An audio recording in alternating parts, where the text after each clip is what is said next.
जैसे जैसे हरियाणा में वोटिंग की घड़ी नजदीक आ रही है, वैसे वैसे प्रचार युद्ध तेज होता जा रहा है। कांग्रेस नेता और लोकसभा में विपक्ष के नेता हैं राहुल गांधी। आज से हरियाणा में अपनी विजय संकल्प यात्रा की राहुल गांधी ने शुरुआत की। अंबाला के नारायणगढ़ से राहुल गांधी ने विजय संकल्प यात्रा आज शुरू की। 3 दिन तक ये यात्रा चलेगी। इस दौरान राहुल गांधी हरियाणा में अलग अलग विधानसभा क्षेत्रों में जाएंगे। प्रियंका गांधी भी राहुल गांधी के साथ आज नजर आई। अंबाला की रैली में राहुल गांधी ने सरकार और बीजेपी पर जमकर तो निशाना साधा ही, साथ ही अपनी पार्टी के भीतर मनमुटाव दूर करने की भी कोशिश की। अपने मंच से राहुल गांधी ने भूपेंद्र सिंह हुड्डा और कुमारी सैलजा के हाथ मिलवाकर एकजुटता का संदेश देने की कोशिश की। वहीं दूसरी तरफ आज उत्तर प्रदेश के मुख्यमंत्री योगी आदित्यनाथ ने हरियाणा के भिवानी में, हांसी में, पंचकुला में रैलियां की। इन रैलियों के दौरान उन्होंने डबल इंजन सरकार की खूबियां गिनाई और कांग्रेस पर जमकर निशाना साधा। तो आज जानेंगे प्रचार के अंतिम दौर में किन मुद्दों पर जोर है। आपको ग्राउंड पर भी लिए चलेंगे, जहां भिवानी की जनता के साथ हमारी सहयोगी स्नेहा मौजूद हैं। वहां के स्थानीय लोगों के सवाल और उनके जवाब देने के लिए स्थानीय नेता जुड़ेंगे भिवानी से हमारे साथ। लेकिन शुरुआत कहां से करेंगे हम? आज पूछेंगे कि राहुल की चुनावी यात्रा से क्या कांग्रेस के वोट की मात्रा बढ़ेगी? तो देखिए जरा पहले सियासी वार पलटवार।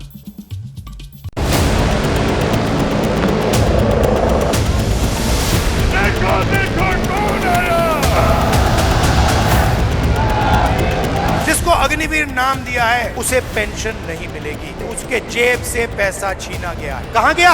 अदानी जी की जेब। अदानी डिफेंस इजराइल की कंपनी है, उस पे अदानी का लेबल लगता है, मार्जिन अदानी बनाता है, उसका आधा मोदी जी की मार्केटिंग में चला जाता है। जितना पैसा इन्होंने अदानी अंबानी को दिया है, उतना पैसा में हिंदुस्तान के किसान, मजदूर, गरीब, दलित उनके जेब में डालने वाला।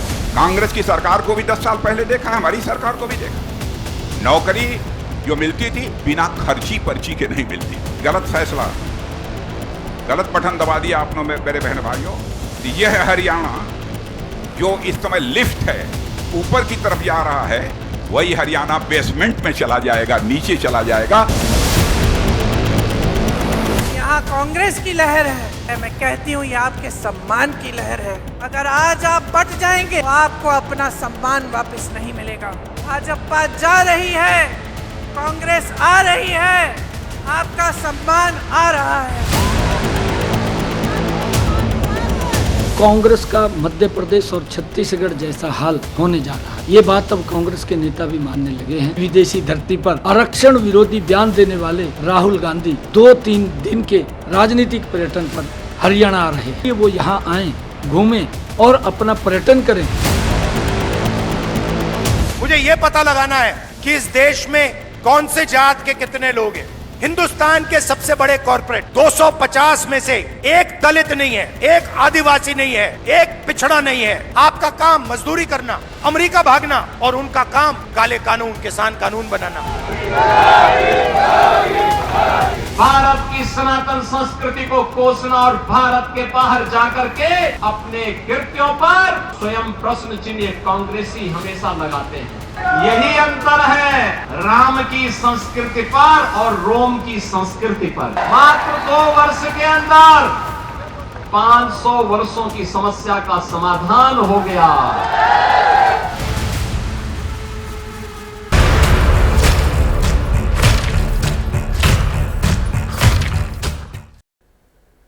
बीजेपी और कांग्रेस की तरफ से 2 खास मेहमान हमारे साथ इस समय मौजूद हैं। सिद्धार्थ यादव बीजेपी के प्रवक्ता, अतुल लोंढे पाटिल प्रवक्ता कांग्रेस पार्टी। इन्हीं दोनों के बीच होगा सीधा आर पार, बीजेपी की मुद्दों के जरिए घेराबंदी और कांग्रेस की एकजुटता का संदेश। ये राहुल गांधी की जो विजय संकल्प यात्रा है, बीजेपी के लिए खतरे की घंटी। देखिए रोमाना जी, हरियाणा की जनता लंबे समय से इंतजार में थी कि राहुल जी और प्रियंका जी जब आएंगे तो हरियाणा की जनता उनसे पूछना चाहती थी कि जो जीजा जी जमीन लेकर के गए थे वो आप हमें कब लौटाएंगे। अब वो आए हैं, हरियाणा का किसान इंतजार में बैठा है, क्योंकि हुड्डा जी के शासनकाल में 25,000 एकड़ हरियाणा की जनता की, किसानों की ज़मीन को, गरीबों की ज़मीन को अवैध रूप से उसको लूट खसोट करके और फिर अपने उद्योगपति मित्रों को, दामाद जी को, दलालों को, उनको बांटने का काम कांग्रेस पार्टी की सरकार ने किया था। सिद्धार्थ जी, तो वो जवाब तो अब एक दो सिद्धार्थ दिन जी, वो जो जिस पर्यटन पर हरियाणा घूमने आए सिद्धार्थ जी सुनिए हैं तो, उनसे ये प्रश्न पूछा जाएगा। ये जो आपने कहा कि वो दामाद वाला सवाल, इसका इंतजार जवाब का हरियाणा की जनता कर रही है, तो ये जवाब तो खट्टर सरकार ने ही दे दिया था ना। पंजाब हरियाणा हाईकोर्ट में एफिडेविट दाखिल किया था 2023 में और कहा था वो जो वाड्रा डीएलएफ लैंड डील हुई है उसमें किसी तरीके का नियम कानून का उल्लंघन नहीं हुआ है। ये तो मनोहर लाल खट्टर की सरकार ही जवाब दे चुकी पंजाब हरियाणा हाईकोर्ट में। हलफनामा दाखिल किया था सर उन्होंने 2023 में, पिछले साल। नहीं रोमाना जी, ऐसा बिल्कुल नहीं है। नहीं ऐसा है। मैं बता देता हूँ रोमाना जी, इसको उसको लेकर के बड़ा मिसकंसेप्शन है। वो केस 3.07 एकड़ का है, मैं 25,000 एकड़ की बात कर रहा हूं। अच्छा, नहीं आपने दामाद का नाम 3.07 लिया ना, एकड़ के केस में अगर ये कोर्ट में एजेंसियों के, मैं बिल्कुल दामाद की बात कर रहा हूं। और दामाद ने क्या क्या किया था, मैं तो हरियाणा से आता हूं और आप दोनों के लिए मैं बता सकता हूं कैसे सेक्शन 6 का नोटिस इशू किया जाता था, जमीन को एक्वायर किया जाता था, फिर सेक्शन 8 के नोटिस में कह दिया जाता था इस जमीन की सरकार को कोई जरूरत नहीं है, पर चूंकि जमीन आ चुकी है उसको औने पौने दाम पे इंडस्ट्रीज को बेच दिया जाता था। दक्षिण हरियाणा की कितनी जमीन बेची गई वो तो किसान जान रहे हैं ना। जो अपने खेतों को जाता हुआ लुटता हुआ देख पाया वो प्रियंका जी के चेहरे को देख करके कह रहा है कि कुछ वापस आ जाए। यह है पहली बात। दूसरी बात रोमाना जी, आपने कहा कि कुछ एकजुटता का संदेश देने का काम किया है, तो क्या ये मुश्किल की घड़ी आएगी? देखिए, मैं मानता हूं कि जबरदस्ती हाथों को मिलाने से अगर दिल मिलते होते तो बात कुछ अलग थी।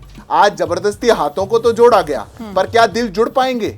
क्या जो कुमारी शैलजा जी इतने समय से कह रही हैं कि मुझे खामियाजा भुगतना पड़ा चूंकि मैंने मुख्यमंत्री की दावेदारी की, या अभी 5 दिन पहले उन्होंने जो स्टेटमेंट दी थी कि दिल बड़ा होने का मतलब यह नहीं होता कि दिल दुखता नहीं है, मैं मानता हूं कि उन बयानों का दर्द अभी मिटा नहीं है। कांग्रेस पार्टी की जो वास्तविकता है वो चरित्र इस चुनावी पर्यटन से बदल नहीं सकता। ये हरे भरे हरियाणा को जो मरा मरा हरियाणा बनाना चाहते हैं, ये हरियाणा की जनता इनको करने नहीं देगी। मैं जवाब देती हूँ। बहुत हिसाब देना है, पारिवारिक हिसाब देना है। और ये हम साथ साथ हैं जो हिट फिल्म बॉलीवुड की बनी थी, कांग्रेस हम साथ साथ हैं दिखाकर चुनाव में हिट नहीं हो सकती है, ये कह रहे हैं सिद्धार्थ जी। वो कह रहे हैं हाथ मिले दिल कहां मिले, इसको लेकर सवाल है लोगों के मन में। ये वो बीजेपी बात कर रही है जिसको लात मार के 70 से ज्यादा नेता टिकट डिक्लेयर होने से ही चले गए। ये वो पार्टी बात कर रही है जहां जिसके सिटिंग सीएम को भागकर दूसरी जगह दूसरी कॉन्स्टिट्यूंसी में जाना पड़ा है। वो कॉन्स्टिट्यूंसी के लोग बोल रहे कि इतना पॉपुलर है, देख लीजिए सोशल मीडिया में, इतना पॉपुलर है तो अपनी कॉन्स्टिट्यूंसी छोड़ के क्यों भागा है। और रही बात इन्होंने जिज्जा जी की है, क्या पकौड़े तल रहे थे 10 साल से आपके खट्टर जी और सैनी जी, पकौड़े तल रहे थे, इतनी जमीन दी तो। और किसान, हरियाणा का किसान बीजेपी को सजा दिए बगैर छोड़ेगा नहीं। जो बॉर्डर पर 11 महीने तक बैठ सकता है ना पूरे देश का किसान, हरियाणा पंजाब का 725 किसानों की शहादत पर श्रद्धांजलि देने से मना करने वाले देश के प्रधानमंत्री नरेंद्र मोदी को ये चुनाव में सजा दिए बगैर रहेगा नहीं। सिंगू बॉर्डर पर जिसने बिठाया उसे भी वो छोड़ेगा नहीं है। ये रोज बड़ी बड़ी बातें करते हैं। इन्होंने कहा था कि हम वो सारे लोगों को जेल में डालेंगे, वो तो छोड़ो, किसानों का 25 लाख करोड़ का जो व्यापार है पूरा अदानी के हाथ में देने की इन्होंने पूरी तैयारी कर ली थी। वो तो किसान है जो लड़ पड़ा और अपना हक बचा लिया। तो इतने बड़े बड़े साइलोज जाकर देख लिए पानीपत में और पूरे हरियाणा में इतने बड़े बड़े साइलोज बनाए थे किसानों का माल अंदर करने के लिए। और जिस तरह से अभी तेल की महंगाई की है ना, तेल पर जो 35% तक कस्टम ड्यूटी लगा दी है और सोयाबीन जो है वो किसानों के हाथ से जाकर व्यापारियों के हाथ में गया है, तब 42 से 5,000 रुपए किया है। ठीक है, की बात जो है वो किसान अच्छे से जानता है। सिद्धार्थ जी, वो सिटिंग सीएम की सीट क्यों बदली, इसको लेकर बड़े लोगों के मन में सवाल है। मतलब एक दशक के अंदर जो नायब सिंह सैनी है वो तो ये चौथी सीट है जहां से चुनाव लड़ रहे हैं। नारायणगढ़ से शुरुआत की, फिर लोकसभा चुनाव कुरुक्षेत्र, उसके बाद ये विधानसभा अभी चुनाव जो उपचुनाव लड़ा वो करनाल, और इस बार लाडवा से आपने उन्हें उम्मीदवार बना रखा है। और दूसरी बात, जो कांग्रेस कह रही है कि साहब ये डीलर दामाद दलाल वाली सरकार, उसके जवाब में कांग्रेस की तरफ से कहा जा रहा है कि साहब ये अदानी की सरकार, ये बीजेपी की सरकार नहीं, किसानों की जमीन छीनकर अदानी को देने की तैयारी। ये तो नए हमले हैं जिसके जरिए हरियाणा में घेराबंदी की जा रही है कांग्रेस की तरफ से बीजेपी की। देखिए रोमाना जी, एक होता है भय फैलाना, इसकी तैयारी उसकी तैयारी, एक होता है वास्तविकता। लिया दिया पैसा खसोटा, 8 प्रत्याशी वो हैं जिन पे मुकदमे चल रहे हैं, मनी लॉन्ड्रिंग के केसेस चल रहे हैं, जिनके ऊपर करप्शन के एसीबी के केसेस चल रहे हैं, 8-8 प्रत्याशी इस चुनाव में उतारे। दोनों बातों में फर्क होता है। अब मैं 2 बात का जवाब दूंगा, आपने बिल्कुल प्रिसाइज क्वेश्चन पूछे हैं। देखिए इनको क्या हो गया, चूंकि राहुल गांधी हर सीट छोड़कर भागते हैं और हारने के बाद भागते हैं, तो इनके दिमाग में एक बात बैठ गई कि लोग तो भाग जाते हैं। ऐसा नहीं है। आपने बोला ना, बहुत लोगों के मन में प्रश्न है। मैं आपको नायब सिंह सैनी जी ने कहां से चुनाव लड़ा मैं बता देता हूं। पहला चुनाव लड़ा नारायणगढ़ से, दूसरा चुनाव उन्होंने विधानसभा का नहीं लड़ा, उन्होंने लोकसभा का लड़ा। वो लोकसभा में कुरुक्षेत्र से गए, वही लोकसभा से। अब ये कहा जाए कि वो नारायणगढ़ छोड़ के क्यों गए, अरे वो लोकसभा के प्रत्याशी हो गए तो विधानसभा की सीट पे कैसे लड़ेंगे। तीसरा चुनाव उन्होंने लड़ा, वो बाई इलेक्शन लड़ा, चूंकि मनोहर लाल जी को अपनी सीट छोड़ी उन्होंने, करनाल की सीट, और वो लोकसभा लड़ने जा रहे थे, तो मुख्यमंत्री के तौर पे मुख्यमंत्री करनाल से आता था, तो वो करनाल लड़ने गए। अब वो दूसरा फुल फ्लेजेड अपना विधानसभा का चुनाव लड़ रहे हैं, वो लाडवा से लड़ रहे हैं। आप मुझे कांग्रेस पार्टी का एक नेता बताइए, हरियाणा का बताइए, जो 4 जगह चुनाव जाके लड़ सके, जिसमें ये हिम्मत हो। वो कहीं से भी चुनाव नहीं हारे, वो कहीं से भागे नहीं, वो चुनाव लड़े और परिस्थिति अनुरूप कभी लोकसभा लड़े, कभी विधानसभा लड़े। दूसरे सवाल का भी जवाब दे दीजिए, जो कांग्रेस से भागने वालों को, साहब हमें तो कहते हैं ये दलाल, डीलर, दामाद, और ये खुद बीजेपी नहीं, अडानी की सरकार। देखिए मैं तो पहले मैंने सोचा था उसी से शुरुआत करूंगा, पर मैं अंतिम बात ये बोल दूं कि ये जो भागने वाले लोग हैं ना, अमेठी छोड़ करके भागने वाले, इनके दिमाग से ये भागने का फितूर निकलेगा तब ये सच्चाई को देख पाएंगे। रही बात हमारी सरकार की, 10 साल के अंदर रोमाना जी, 10 साल से भारतीय जनता पार्टी के एक सुशासन की सरकार चल रही है। एक पैसे का आरोप जो ये बता सकें, जिसको लेकर के कोर्ट में गए हों, जिसको लेकर के ये जमीन को इधर किया, ऐसा किया, ये कह भी नहीं सकते। और हम दसियों बता रहे हैं जो कोर्टों में चल रहे हैं, जिस पर कोर्ट्स ने कॉग्निजेंस लिया, जिस पर केसेस चल रहे हैं, जिसमें लैंड को लेकर के मिसयूज हुआ था। हरियाणा में एक टर्म आई थी रोमाना जी, उसको CLU गैंग कहते थे। ये सबसे बड़ा गैंग था, ये हुड्डा जी का गैंग था, change of land use gang. ये कितनी जमीनों का चेंज ऑफ लैंड यूज करके ब्रीफकेस भर भर के राहुल जी के घर में देके आया करते थे, उसका हिसाब तो हरियाणा की जनता मांगेगी। जवाब लेते आपके झूठ से थोड़ी मांगा जाएगा। जवाब लेते हैं। तो ये जो सच्चाई और वास्तविकता है, ये जनता को सीट बदलना आप डर कह रहे हैं, वो कह रहे हैं साहब ये रणनीति है और ये हमारी हिम्मत और ताकत दिखाता है। कांग्रेस के किसी एक नेता का नाम दिखा दीजिए जो जीत के बावजूद 4 अलग अलग सीटों से चुनाव लड़ रहा हो। अभी इनको जो मार पड़ी है अमेठी में शर्मा जी से, उससे उभर नहीं पाए, लेकिन बड़ी बड़ी बातें करने से ये चूकते नहीं है। तो ये तो अब बेशर्मी का अंदाज है। इन्होंने डायरेक्ट राहुल जी के बारे में बात की है, तो मैं भी ये कहता हूं, भर भर के पैसे इलेक्टोरल बॉन्ड शो दिए हैं, FIR दाखिल हुआ है देश के फाइनेंस मिनिस्टर पर, कब वो इस्तीफा दे रही है? प्राइम मिनिस्टर PM केयर्स के फंड की कब इंक्वायरी होगी? क्यों PM ऊपर है क्या? PSU से लोगों के पैसे से आपने जमा किए पैसे और वो RTI में अलाउ नहीं है क्या? PM RTI के ऊपर, कानून के ऊपर है? क्यों डरते हैं PM केयर से छुपाने के लिए? या मैं ये कहूं कि अदानी को भर भर के पैसे, पेटियां भर भर के दलाली कर रहे देश के प्रधानमंत्री नरेंद्र मोदी जी। नीट का पेपर कहां लीक हुआ था? हरियाणा में हुआ था ना। सबसे ज्यादा पेपर लीक का हरियाणा में हुए ना। कौन बने हैं डंकी? इस्तांबुल से जाओ, कजाकिस्तान से जाओ, कहां से जाकर अमेरिका में 50-50 लाख अपनी खेतियां बेचकर जा रहे लोग। ये सबसे बड़ी बेरोजगारी हरियाणा में है ना देश में। लूटने का काम किसने किया? अग्निवीर किसने लाया? अग्निवीर में लूटने का काम करते हो लोगों को, किसानी से खत्म किया।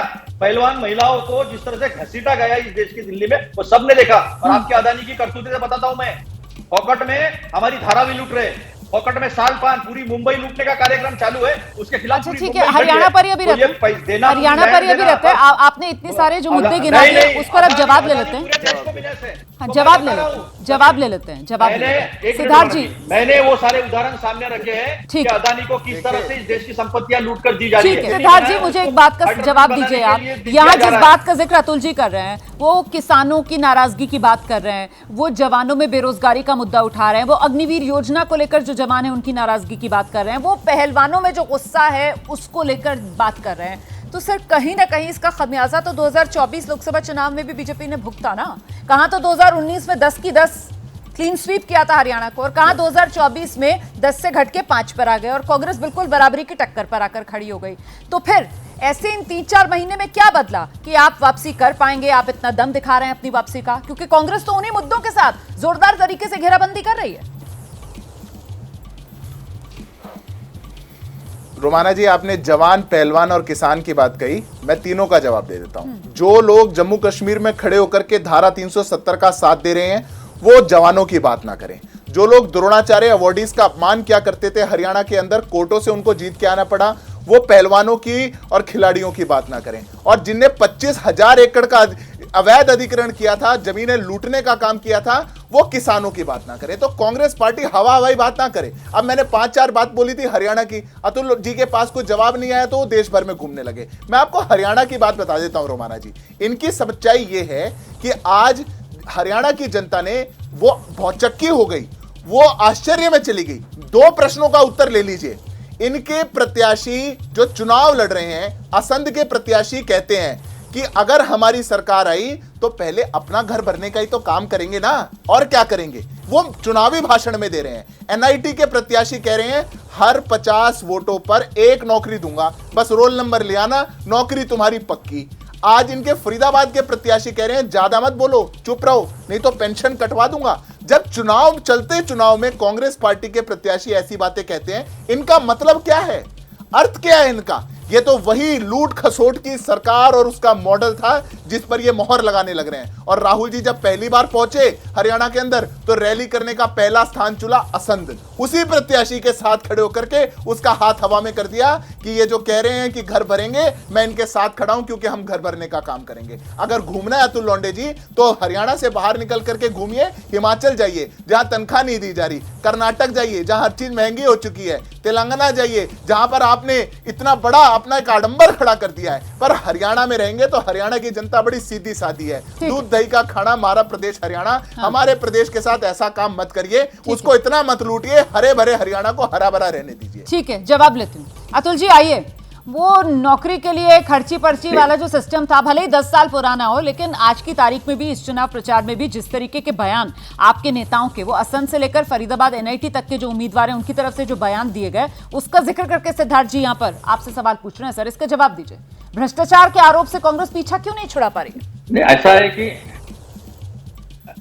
है कि जिन्होंने पेट्रोल दुनिया भर में सस्ता होने के बाद 40 लाख करोड़ आम जनता के जेब से छीन लिए, चुरा लिए, उसका जवाब कौन देगा? 1 रुपया रोड इंफ्रास्ट्रक्चर सेस को 18 रुपया तक ले गए, उसका जवाब कौन देगा?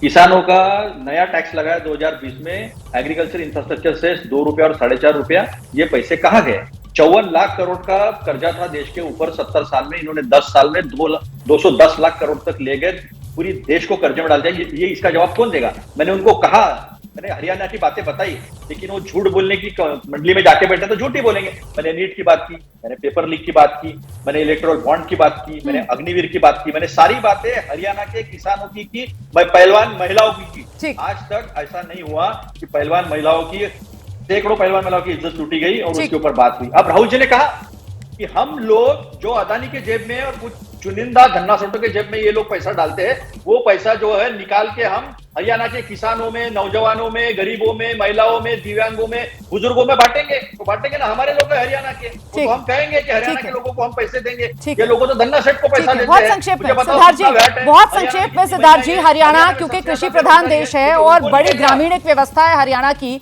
ऐसे में कांग्रेस पार्टी के मैनिफेस्टो में जो एमएसपी को लेकर कानूनी गारंटी जो लंबे वक्त से किसान मांग कर रहे हैं, उसका वादा किया जाता है, तो आपको क्यों नहीं लगता कि ये गेम चेंजर कांग्रेस के लिए साबित हो सकता है और उसका सीधा खमियाजा इस चुनाव में बीजेपी को उठाना पड़ेगा? सिद्धार्थ जी।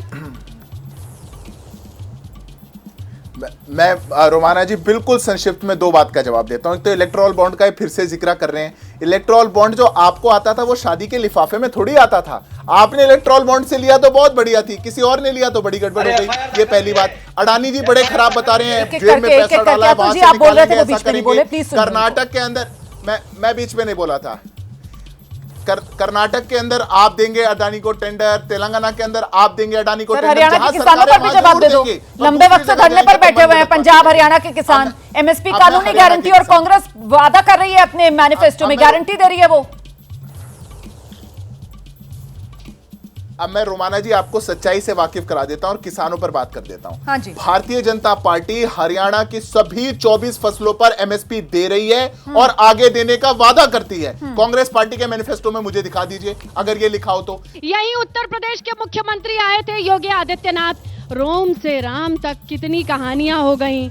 हाँ, लेकिन एक बात तो है, 9.5 साल में खट्टर जी बदल गए, ठीक, सैनी जी की सीट बदल गई, लेकिन 3 बार से यहाँ के जो सीटिंग हमारे सर्राफ जी हैं, उनकी सीट सुरक्षित है। सबसे पहले तो आपका भिवानी पहुंचने पर स्वागत है शुक्ला मैडम। और जो भारतीय जनता पार्टी के लिए बात कर रहे 3 साल से, ये जनता का प्यार ही रहा है हमारे प्रति, भारतीय जनता पार्टी के प्रति, कमल के प्रति। उसी के नाते इन्होंने हमें चुन के भेजा है। घनश्याम सर्राफ को 3 बार चुना है और चौथी बार फिर चुनने की तैयारी में हमारी भिवानी बैठी है। चौथी बार किसको चुनने की तैयारी में भिवानी बैठी है? भिवानी भी यही बैठी है, जरूर पता लगाएंगे। लेकिन लेकिन लेकिन लेकिन अरे बस अभिजीत जी पहले तो अपने समर्थकों को बोलिए कि बात करने दें। आप शांत रहोगे जब भी बात हो पाएगी। सभी सम्मानित हमारे साथीगण जो साथ में आए, आप नारेबाजी मत करना। मैडम नाराज होगी तो फिर दिक्कत हो जाएगी। मैं नाराज नहीं होंगी, आपकी आवाज ना दब जाए।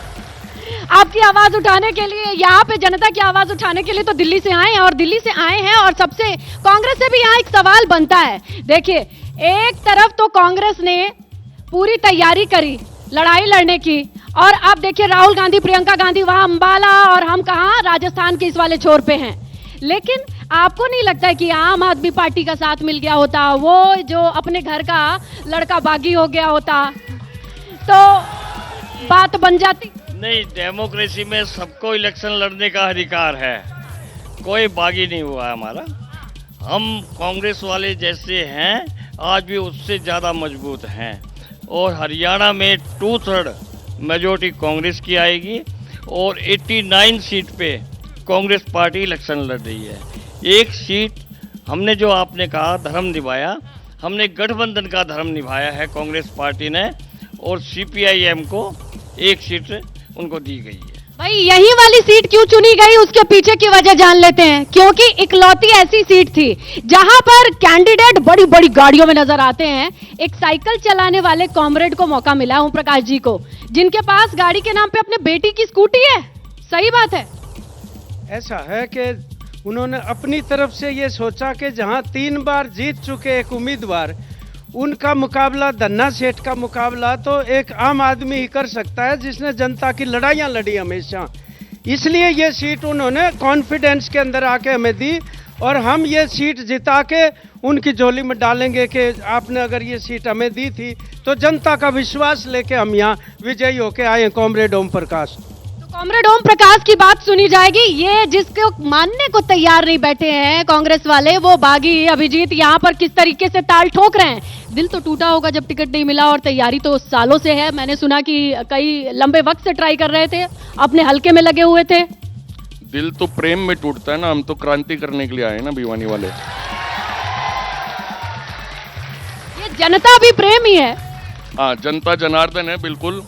देखिए, कामरेड ओम प्रकाश जी हमारे आदरणीय है, पर किसान आंदोलन में तो हम, किसान आंदोलन में तो अन्नदाता के साथ मैं था, इनके साथ। तो भिवानी का जो अन्नदाता है, किसान जो है, वो अपने बेटे असली नकली की पहचान पता है, वो मेरे साथ ही आएंगे। तो जब अन्नदाता का जिक्र किया है तो बीजेपी को कहा जाता है कि अन्नदाताओं का साथ नहीं दिया, उस कानून के चक्कर में बिठा के रखा बॉर्डर पे। लेकिन आपके लड़ने से लगता नहीं है कि नॉन बीजेपी वोटों में बंटवारा होगा, सेंधमारी होगी? नहीं, उनको समझ में आ रही है ना कि बीजेपी को कौन हरा सकता है, वहीं घेरेंगे। साथ देना, सपोर्ट करना अलग बात होती है, राजनीति भावुकता से नहीं चलती। हमारे यहाँ पे जो अन्नदाता हैं वो समझदार हैं, और वो सही जगह वोट डालेंगे जहाँ पे भारतीय जनता पार्टी का कैंडिडेट हारेगा। भाई कौन हराएगा बीजेपी को? 15 साल की ये जो सत्ता रही है, जिसमें सर्राफ जी के कामकाज पे जाएगी जनता, कहाँ जाएगी जनता? भिवानी की जनता भाई अभिजीत के साथ जाएंगे। कामरेड जी खड़े कर दी, डम्मी कैंडिडेट है। उससे पहले जब 2020 में कोरोना टाइम आया था, ये बोलते हैं मजदूर गरीब। कौन डमी है यहाँ पे? झाड़ू वाले? झाड़ू वाले ये तो कोई गिनती में ही नहीं है। ये जो कामरेड वाले हैं, तो वो 2 साल पहले उसने चुनाव लड़ा था चेयरमैनी का, 2 साल से गायब है। अब आके अचानक बोलती है कि मैं चुनाव लड़ूंगी, फिर जाके गायब हो जाएगी। क्यों चाहिए? और 1 मिनट और, जब ये बोलते हैं गरीब आदमियों के नेता है, मजदूर के नेता है, कोरोना टाइम में लाखों लोगों का रोजगार गया था, कहाँ थे कामरेड जी? अभिजीत लाल सिंह खड़ा था सिर्फ, और कोई नहीं खड़ा था। आओ जरा, आओ महिलाओं से पूछें। अग्निवीर के लिए लड़कों ने बड़ी दौड़ धूप करी होगी। ताई, क्या लगा इस बार, क्या सोचा है हल्के में किसको आगे बढ़ाएं? हम तो कांग्रेस पार्टी के तो मुद्देदार सर, मुँह से जब जितावांगे। क्या बोल रही हो? कॉमरेड ओम प्रकाश को ही जिताएंगे। वो अग्निवीर के विरोध में बात करते हैं। अग्निवीर ने हमें बहुत नुकसान पहुंचाया है, क्योंकि 4 साल की नौकरी कर दी हमारे बच्चों के लिए। जब बच्चे नौकरी में लगने के लायक होते हैं उस टाइम तो रिटायरमेंट लेके आ जाते हैं, शादी ब्याह की उम्र तक रिटायरमेंट हो जाती। क्या भिवाड़ी 15 साल से घनश्याम सर्राफ में देख रहा है, उन्हें जिता रहा है? ऐसा है, पूरे हरियाणा में और भिवानी में जनता चुनाव लड़ रही है और ये जनता बीजेपी के खिलाफ चुनाव लड़ रही है और कांग्रेस पार्टी आ रही है पूरे हरियाणा में। ये बताओ, बीजेपी के खिलाफ अगर लिए लड़ाई है तो बीजेपी के खिलाफ लड़ाई में इतने टुकड़े कैसे हैं? खेल कौन बिगाड़ रहा है? खोल बीजेपी बिगाड़ रही है, सबको पता है। 5-16 से सुता हुआ है हमारा घनश्याम सर्राफ, कुछ नहीं किया भिवानी का, कुछ सुधार नहीं हो रहा। सुता हुआ मतलब? सोचता है हमारा सोया हुआ है वो, जो हमारे एक ही बनेगा, यहाँ एक ही नारा है, अभिजीत हमारा है। लेकिन ये बताओ, अगर झाड़ू ऐसे लड़ी और इस तरीके से कॉमरेड भी खड़े हैं, कैसे जीतेंगे? मैडम, एक सवाल पब्लिक से करूंगा, क्लियर हो जाएगा। यहाँ करो। या तो रे जाजी बता दे, विधायक 15 साल से सो रहा है, क्या पीता है? पब्लिक बताएगी क्या? अरे भैया, बस बस बस बस। ताऊ, तुम बताओ आखिरी मिनट में कि क्या लग रहा है, भिवानी की जनता बदलाव पे जाए तो क्यों जाए? इसलिए आज तक भिवानी का 15 साल से ये सांसद है, इसने विनाश किया है, विकास नहीं किया। विधायक बीजेपी के क्यों? देखिए, फैक्ट्री है यहाँ की बंद हो गई, जितनी थी। तुम्हें विश्वास किस पे है? वो युवा बागी अभिजीत पे है, कॉमरेड पे है। अब बताओ किसके साथ जाओ? ईमानदार और मेहनती सबसे ओम प्रकाश कॉमरेड है, जो हमेशा जनता के साथ खड़ा रहता, हमें उस पर विश्वास। ताऊ, अभी कह रहे? मैं ये कह रहा था भाई, बढ़िया ईमानदार उम्मीदवार है कॉमरेड ओम प्रकाश। कॉमरेड ओम प्रकाश जी के साथ भी समर्थन में कुछ लोग हैं, आप क्या कहते हैं? मैम, इस बार जो भिवानी की जनता है ना, वो सिंबल पे नहीं, एक सोच पे वोट डालेगी। सिंबल पे नहीं, सोच पे जाएगी। हाँ, और वो सोच सारी अभिजीत के साथ। छोड़ सितार बजाएगी। सितार बज गया मैडम, अब की बार हम सितार बज गया। और जो 15 साल से जो विधायक जी सो रहे हैं ना, और वो जग चुके हैं। झाड़ू और कॉमरेड को कैसे भुला सकते हैं? मैडम, झाड़ू तो कहीं दिखी नहीं रही है हमें। सड़क पे लग रही थी, राघव चड्ढा आए हुए। नहीं मैम, घनश्याम सर्राफ ने हमारे 5 साल के अंदर ना बिजली की समस्या भिवानी के अंदर, पानी की है और रोड सड़क की है। चलिए भाई, जाते जाते जल्दी से 10 सेकंड के अंदर बताइए क्या करिएगा? फिर से जीत गए आपके बीजेपी वाले गुरु। तो बीजेपी तो पहले ही जीत रही है, ये तो एक वहम है पूरे सबके पास ही। भारतीय जनता पार्टी का जो मतलब ये जनता जो सोने का आरोप लगा रही है, जगा दीजिएगा। 15 साल तक इस जनता ने ही विधायक को बनाया है, घनश्याम सर्राफ जी को बनाया। मैंने अकेला कहा। तो क्यों कह रहे हैं? सारों इनने ही मिलके बनाया है। जो आज कह रहे हैं, ये सारे के सारे ही घनश्याम सर्राफ जी के साथ ही थे और कमल का फूल खिलाने का। तो भाई, अगर वो सोते हैं तो 15 साल तक आप कहाँ सो रहे थे? आप तो जाग रहे होंगे। जनता, बोलिए, क्वेश्चन बोलिए। आप ये बताइए कि क्या कर देंगे यहाँ की जनता के लिए? आप लोगों ने तो भाई वॉक ओवर दिया है। यस, देखिए, हमारा एजेंडा बहुत बढ़िया एजेंडा है। ये अच्छा फैसला था क्या, ये वाली सीट का? 101% अच्छा फैसला है। 101। भिवानी की जनता, ठीक फैसला था कांग्रेस का? क्या कह रही है जनता? देखिए, जनता का अपना विचार है, ये कांग्रेस का हाईकमान का फैसला है। क्या कहना चाहेंगे कॉमरेड? क्या जी? क्या कहना चाहेंगे जनता? एक नौजवान ने ना बड़ा अच्छा अभी चर्चा किया था कि कोरोना के टाइम कहाँ थे, जब मोदी जी ताली और थाली बजवा रहे थे और लोगों की रोजी रोटी छिनवा रहे थे, फैक्ट्रियां बंद करवा रहे थे, तब हम कोरोना में भी किसान की लड़ाई बॉर्डरों पे लड़ रहे हैं। बॉर्डरों पे अभिजीत जीत भी जाते हैं तो सत्ता के साथ जाएंगे कि उल्टा बैठेंगे, क्या करेंगे? देखो, सत्ता और गलियारे की तो हमने कभी सोची नहीं थी। 36 बिरादरी ने मेरे को अपने 36 बिरादरी की टिकट पे चुनाव लड़ रहा हूं, तो जहां 36 बिरादरी की सरदारी आदेश, यही 36 बिरादरी, यही भिवानी की जनता दूध का दूध पानी का पानी करेगी। इनका जनादेश सामने आएगा।